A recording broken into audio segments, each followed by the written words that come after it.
Automatic rifle নিয়ে শুয়ে পড়লেন লাইন দিয়ে তাদের ২০ গজ দূরে নিরস্ত্র সাধারণ মানুষ। আমরা আমার দেশের জনগণ তাদের দিকে সেমির অটোমেটিক রাইফেল থেকে গুলি চলল। এই দৃশ্য দেখার পরে আসলে বাসায় বসে থাকার কারো কোনো সুযোগ নেই।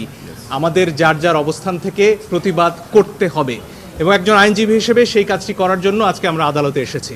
আমরা আদালতে বলেছি নিরস্ত্র প্রতিবাদকারীদের উপরে গুলি চলতে পারে না, যেটিকে ইংরেজিতে লাইভ রাউন্ড বলা হয়, সেটি করার কোনো সুযোগ নেই। আর অনেক ভিডিও আপনারা দেখেছেন, একটি কিশোর চারতলা একটা নির্মাণাধীন ভবন থেকে সে ঝুলে রয়েছে, তার কিচ্ছু করার উপায় নেই, ওই অবস্থায় তার উপর গুলি চলেছে অনেকবার। আপনারা দেখেছেন রিয়া গোপ তার বাবার কোলে গুলিবিদ্ধ হয়েছে। আরেক শিশু, সে তার চোখ দিয়ে গুলি ঢুকেছে, মাথার পেছন দিক দিয়ে বেরিয়ে গেছে। জিজ্ঞেস করুন সে কোথায় ছিল? তার বাসায়, ঘরের ভেতর, জানালা দিয়ে বাইরে তাকিয়েছিল। এই তার অপরাধ। এই জন্য আমরা স্পষ্টভাবে বলেছি যারা আন্দোলনকারী তাদের উপরে লাইভ রাউন্ড অর্থাৎ গুলি ছোড়া চলবে না। আপনারা প্রয়োজনে টিয়ার শেল ছুড়ুন, লাঠিচার্জ করুন, রাবার বুলেটও ছুড়ুন, তাতেও বহু মানুষ অন্ধ হয়েছে হয়তো, সে খবর আপনারা দেখেছেন। এত কাছ থেকে রাবার বুলেট ছোড়া হয়েছে। ফলে এই বিষয়গুলো সামনে আসতে হবে। আমার নিজের অভিজ্ঞতা আমি বলতে পারি, আমি ধানমন্ডিতে যখন হাঁটছিলাম আমার দিকে 2 রাউন্ড গুলি করা হয়েছে।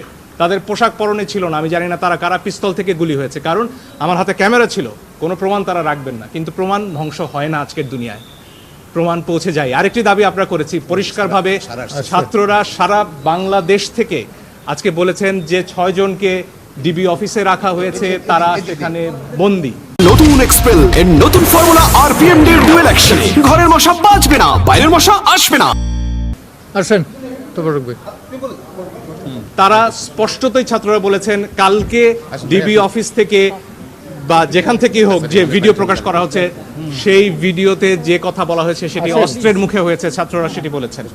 এবং এই ধরনের আন্দোলন প্রত্যাহারের দাবি ছাত্ররা মানেন না, তারা সেটি বলেছেন। আইনজীবী হিসেবে আমার কথা হচ্ছে, যখন গোয়েন্দা প্রধান বলেন যে নিরাপত্তার প্রয়োজনে তাদেরকে তিনি নিয়ে এসেছেন এবং সেখানে তাদের খাওয়া দাওয়া করার ছবিও প্রচার করা হয়, তখন আমার কথা হচ্ছে হাসপাতাল থেকে একজন মানুষকে, একজন নাগরিককে কিভাবে তুলে নেওয়া হয়, কোন আইনে? আদালতে আমরা এই প্রশ্ন করেছি। আপনারা নাইমের ক্ষতবিক্ষত শরীর দেখেছেন, তার গায়ে পিটিয়ে কি অবস্থা করা হয়েছে পত্রিকায় এসেছে। আমি জানি অনেক ইলেকট্রনিক গণমাধ্যম দেখাতে পারেননি সেটি, কিন্তু পত্রিকায় এসে ছবি আমরা দেখেছি। সেই নাহিদকে যখন নিয়ে যাওয়া হয় তখন এটা বিশ্বাস করার কোনো কারণ নেই যে তাকে সেখানে আপ্যায়ন করার জন্য নেওয়া